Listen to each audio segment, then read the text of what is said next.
Good morning. Hard to believe it's week 4. This is probably a 16-week semester, so we're almost a quarter of the way done. Coming up this week is your first major writing assignment, and I know this gets some of you nervous. All right, relax. It's only 2 pages. That's not rocket science for anybody, okay?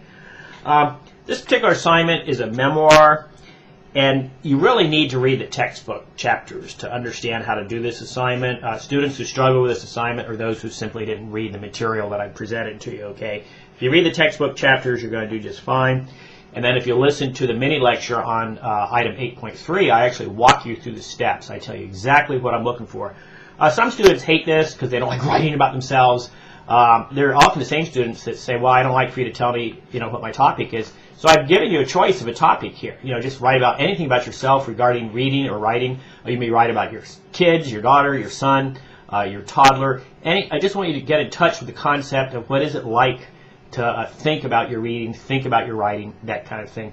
Any good project is small, okay? That's why I've asked you to confine your thoughts to 2 pages. I've said elsewhere if you want to go 3, that's fine. Can't go under 2. But don't chew off something huge. Don't talk about your whole writing career or your whole reading career. Pick one thing that really sticks out in your mind, okay, and talk about that. When we get to the research paper, I'm going to ask you to do the same thing. I'm going to tell you how many pages to write, but I'm going to say, pick a small compressed topic. Don't pick these huge things. They don't make for good writing, all right? If you listen to a lecture on item 8.3, I think you'll really understand this. And the truth is, students do like to write about themselves. Often you say, oh, I can't think what to write, or I don't know anything, I'm not very interested. Don't do that, okay? The concept of learning to read, learning to write, or some experience with that is very, very powerful, okay? And I have lots of stories about my own experiences with reading and writing. So just concentrate on one small experience and write about that in 2 pages. That's only between 6 and 8 paragraphs. That's all that is. If 3 paragraphs a page, 1 paragraph's your introduction, 1 paragraph's your conclusion. So you only need to think about 4 or 5 things that you want to say, and the essay is written, okay? You simply just develop those 4 or 5 things. Now, that said, it's absolutely critical that you look at the rubric, that you go to the welcome folder, and that you take a good look at that, and you say to yourself, okay, what is Mr. Weller, what is he expecting? All right? And it's not just how I grade this, it actually tells you what I'm looking for as you write your essay. And one of the things I'm looking for is that it be properly formatted. And I talk about that in the lecture 8.3, okay? Another thing that I'm looking for is that you don't have, that it's not a junky paper, that it's well proofread, that your grammar's good, that there's no run-on sentences. If there are, I'll mark them for you. I'll show you how to fix them, okay? But we should be a little bit beyond grammar now in 131, all right? Certainly there's not going to be any typographical errors. There's not going to be any spelling errors. Here's the deal with students to W131. You tend to think of yourselves as either good writers or bad writers. That's not correct, okay? You're either a lazy writer or a thorough writer, okay? And I can tell the lazy writers right away. They're the students who want me to do all the work for you. They want me to, mark every mistake, mark this, mark that, basically rewrite your paper for you, okay? I'm not going to do that, okay? I don't teach that way, and learning theory shows that you don't learn anything that way. Now, I know for a fact you've had plenty of high school teachers that taught you that way. They did all the work for you. I know for a fact that in college there are plenty of teachers that do the same thing. They've not read the literature. They haven't majored in composition theories. I have, okay? I've majored, my master's degree is in how to teach W131 practically, all right? So you need to do the work. I tell you how you're doing, okay? And if you're not doing well, I show you how to do it well. One time. I don't correct every mistake for you. But you must give me your best effort, okay? I can't work if you turn in garbage. You've heard about computers, garbage in, garbage out, same way here. Don't do that to me. Either, you're either a lazy writer or a thorough writer, and I don't expect any of my students ever to be lazy, okay? That's insulting, as a matter of fact. So don't be lazy, and you'll be fine, okay? Be thorough. Be careful, all right? And I've outlined this for you. If you look at the rubric, okay, you can print it off from your welcome folder. It's very straightforward. I talk about tone. Tone means clutter. You have a lot of junk words in there. Voice is the same thing. Are you using kind of a high schoolish voice, or are you sounding, straightforward? You don't need to use a lot of I thinks and that kind of thing. Now, that said, when you write a memoir, of course you have to say, I did this, I did that. That's different than saying I think, I feel, I believe, that kind of stuff, okay? And also, tone involves repetition. Are you repeating the same words, the same phrases over and over again, the same sentence, the same paragraph? Don't do that, okay?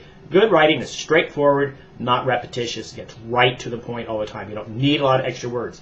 You need to have the detail, you need to have the explanations, you need to have the examples, but you don't need to have a lot of clutter, which is just extra wordage, okay? As I grade throughout the semester, okay, I grade kind of in a progressive curve. All right, I'm looking for some things at the beginning of the semester, and I'm looking for different things at the end of the semester, and I expect you've mastered these things. Introduction and thesis statement. You know, if you're already good at that, fine. If you're not good at that, I'll send you some chapters on that, but I'm not going to grade real hard on that. Same way with the conclusion, okay? I'm basically looking at this point for this essay, just some straightforward, uncluttered writing that has plenty of description, plenty of good detail, with well-focused paragraphs. And I talk about that in the rubric, paragraph focus and topic sentences. Every paragraph needs to be about one topic, one thought, and the rest of the paragraph is development. Very, very important, okay? And then I talk about development in the rubric, okay? I tell you what development means. Development is detail, all right? Then I talk about organization. Organization can be very just straightforward. This is a memoir. It can be linear. It can just be a story that starts at point A and ends at point D or whatever, okay? Page length. I'm very, very critical about this. When I say 2 pages, I mean 2 pages. I mentioned elsewhere students complain about this sometimes. Tough. Okay, I know what I'm doing.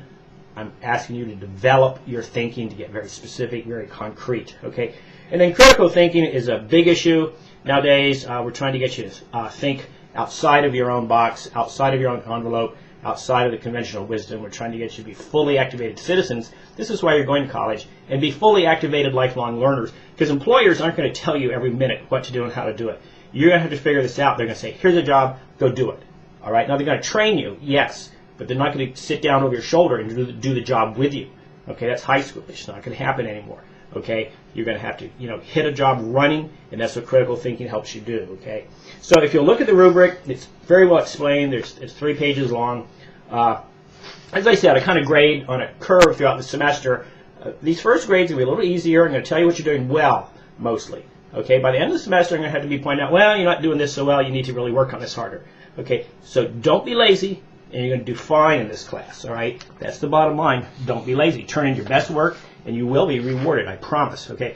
Don't forget, all writing assignments come with a writer's memo. You have to have a writer's memo.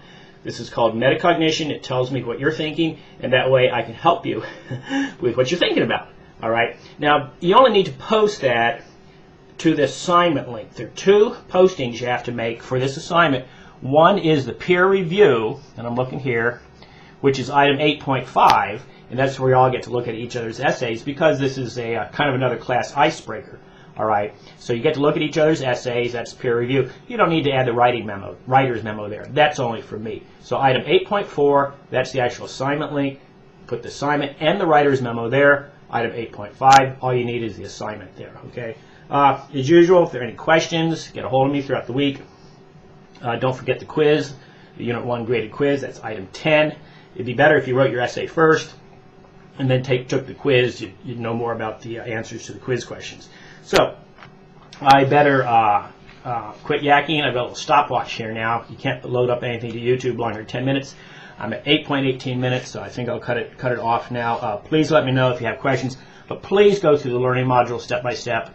Item by item. Please make sure you've listened to the mini lectures. Make sure you've listened. I have a lecture about paragraphs, a quiz on paragraphs. Make sure you do that, please. I talk about writing with transitions. That's the heart of organization, is transitions. I have a lecture on formatting college papers. I really expect these to be formatted correctly. I won't accept any excuses. If they're not formatted right, I will count off major points. So I think that's pretty straightforward. Go ahead and email me with your questions, please.